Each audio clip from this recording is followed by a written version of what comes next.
Hey, this is Jason with Buzzhive Marketing. Wanted to show you quickly how to install WordPress in your cPanel or on your own hosting account, wherever you might want to install it. So the first thing you want to do is you want to log into your cPanel.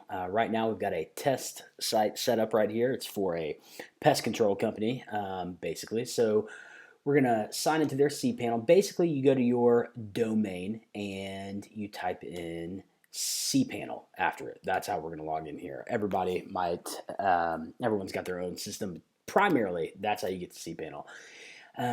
So I'm going to log in with their username, Elite, and their password, if I can remember it.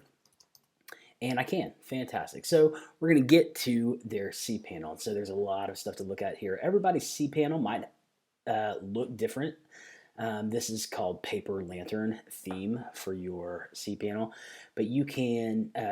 They all have the basic same things. There are some cPanels that have buttons where you can go down here to software. This actually doesn't have any siteware plugins installed, so there's nothing for you to do there. But some people have a WordPress button that you can press right here, and it will install WordPress after you type in some information. What I want you to understand today is better how to actually do that. So, and understand the full process. So WordPress is set up with a file structure. So we're going to go into our file manager and install all of the HTML and PHP, CSS files that exist in a typical WordPress installation. Then there's a database. So we've got to create a database for all the actual data, all of your posts, pages, comments, all the data is stored inside of a database. So that if you update your theme files or the look on your WordPress, that all happens in the file manager versus in your databases. So I'm just going to show you quickly how all of that kind of fits together. First thing you're going to want to do is you're going to want to go to wordpress.org. WordPress.com is hosted WordPress, kind of like building your site on Square or Wix or something like that. It's all going to be on the WordPress servers, and there are a lot of limitations with that. WordPress.org is completely open source, and you've got full control over everything you're doing. So we're going to download the most updated thing. So we've got we're going to download WordPress 4.5.2. So then we're going to go back to our file manager. And it's really pretty simple. Our file manager, you could do all of this through file transfer protocol, FTP, or something like that, using something like FileZilla or any other kind of FTP service you want to do. We're going to do it all through cPanel so that we can see everything that's happening. In a basic structure for a website, again, every server is set up a little bit differently, but mostly you've got a public HTML folder, and this is where everything on your site exists. And so if we were to make just a very simple file, index HTML, there are a couple of files like index, home, HTML or HTM or PHP for an extension this will show your main. If somebody goes to your domain, this is what will show in this content. So inside of File Manager, inside of your cPanel, you can edit this file. And so if you know how to code, you can absolutely do that. So I'm just going to say hi, all right, and then we're going to save this. And then we're going to go to our site, elite.buzzhivemarketing. And there's our code. Hi, right there. And so if you know some more code, you can go in here and edit that a little bit more. So we can make that bold, right? And we can just do all kinds of things. But we're just going to do some basic code like that. Go and refresh, and now it's bold. Isn't that amazing? So if you know how to do HTML, that's how you can build a site right there. But today we're talking about WordPress so that we don't have to do that ourselves. So I'm going to go and I'm just going to delete this file because we don't really need it. And then this CGI bin, this is just a folder that they set up, that cPanel set up for you automatically to track different things. I'm going to get rid of that right now as well. And then we've got nothing on our side. So if we go and refresh this, oh, you don't have permissions because there's nothing there. So what we're going to do is we're going to upload that WordPress file. So I'm going to select the file. I don't think I can drag it like that, actually. So I'm going to select the file. We'll go to downloads. There it is, 4.5.2. It's going to upload this entire archive, this zip file. And there it is. So let's go back and look at our public file. So if we were to go here now, what would we see? Nothing, because we haven't really had any files there. So we're going to need to extract this file. So, oh, there's that word, extract. So we've got it selected. We're going to extract it. We want everything to go into the public HTML folder. And so there we go. We're good. Now let's go and look and see what our site looks like. Oh, it's still forbidden. Why? That's crazy. So we don't have any files there yet. So we're going to select all of these. We're going to take all of these and we're going to move them up a level. So we're going to choose move right here. We could copy them if we wanted to, but what we're going to do is we're just going to get rid of that directory eventually. So these are all the files we need to build a basic WordPress site. So we're going to move them to our parent directory, which is the public HTML, which is where our site is going to be. Now, let's refresh and see what happens now. So now we've got all these files, and now it wants to install WordPress. How great is that? So we can go through this process. I'm going to choose English because that's what I speak and read. And then it says, "Ooh, welcome to WordPress. Before getting started, we need some information on the database." And so we need to know what the database name is, database username, database password, database host, table prefix. Let's go. Well, the problem is that we don't have a database set up yet. All right. So let's go and create a database. So if we go back to our cPanel, we've got databases right here. Again, this is where all of our actual content is being stored. And so you can manage any databases you have created in PHP MyAdmin. We'll look at that. But we also have, you've got to create a database. Right now we don't have any. So if you were to look at them, manage them, we could go there right now, but nothing would be there.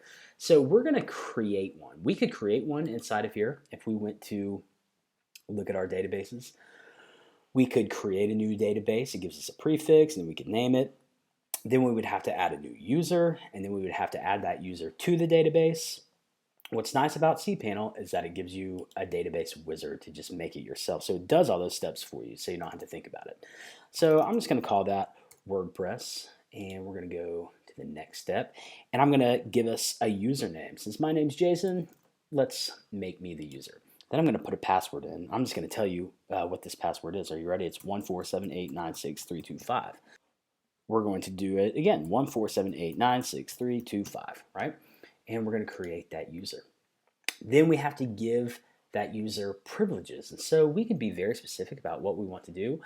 However, we want WordPress to be able to control this whole thing. So we're going to give them all privileges and we're done. That was that easy. So I'm going to just select this and we're going to say, let's go. And so we're going to give this, we've got to tell them what the database name is. It's Elite WP.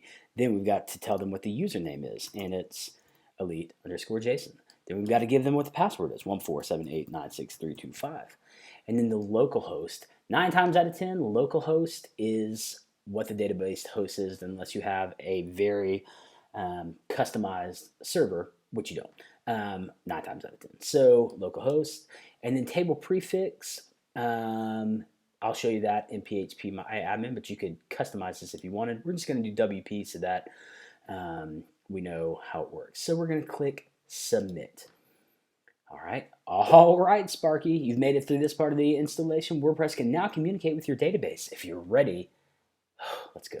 Run the install. So this is what's going to happen. We're going to give our site a title. So I'm going to call it Elite Pest Control, or yeah, we'll just call it that for now. Elite Pest Control. And then we've got to give them a user. So I want to be Jason. What is that? So we're going to give it a new password, 147896325. Oh, very weak. Well, that's a shame. That's the password I want to use. So I'm going to say confirm use of my weak password. Then my email is jason@Buzzhive. Let's do Buzzhive Marketing. All right. Now, this is a very important thing. If you don't want the search engines to know about you, which is crazy, but if you don't want them to track your site, you don't want Google to know about you, you can discourage the search engines from indexing this site. That is a bad idea unless you don't want people to find the site. So I'm not going to check that. So we're going to install WordPress. You ready?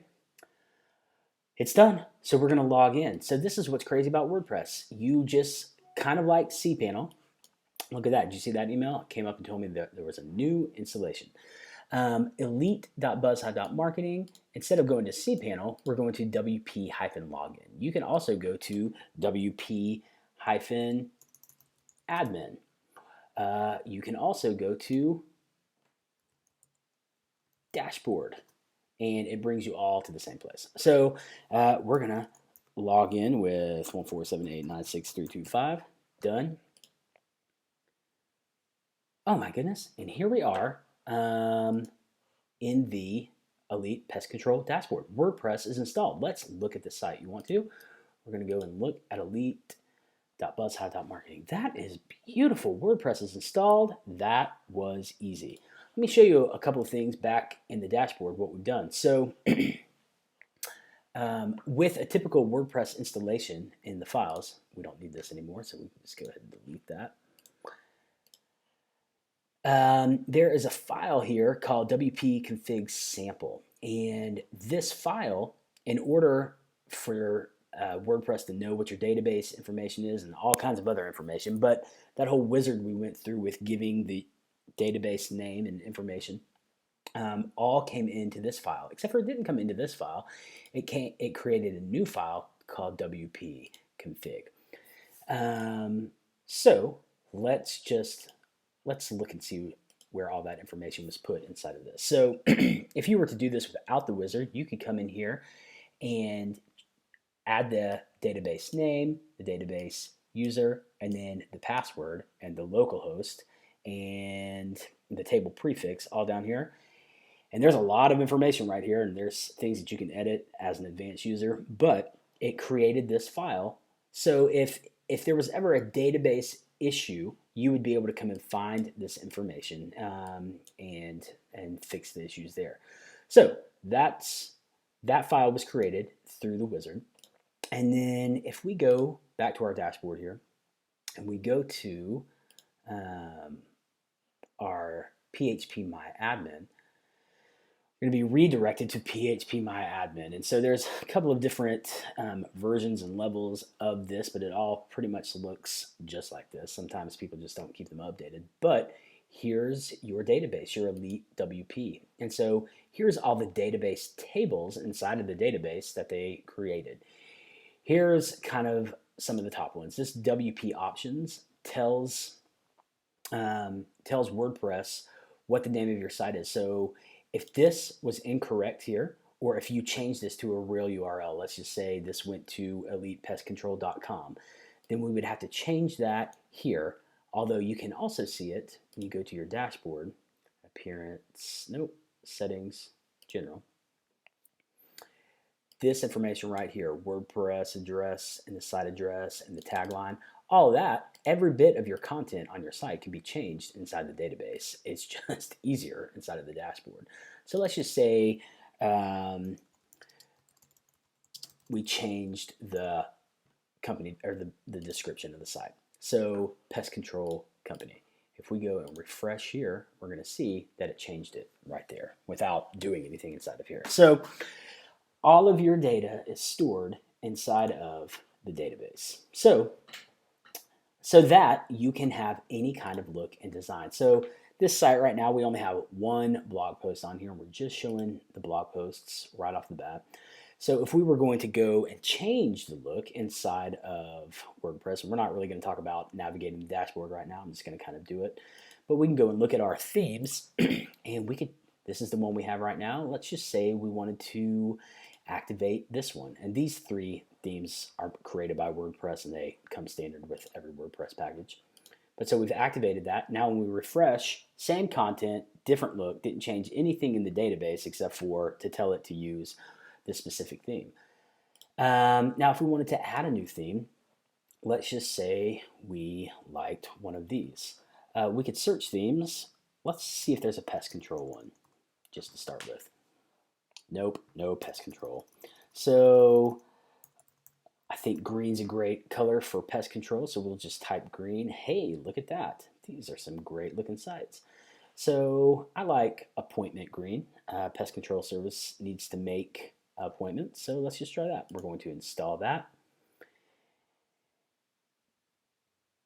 And I'm just going to go ahead and activate it. So now when we look at our themes, here they are. Hey, look at that. It installed two different themes. This is probably the parent theme, and this is probably a child theme.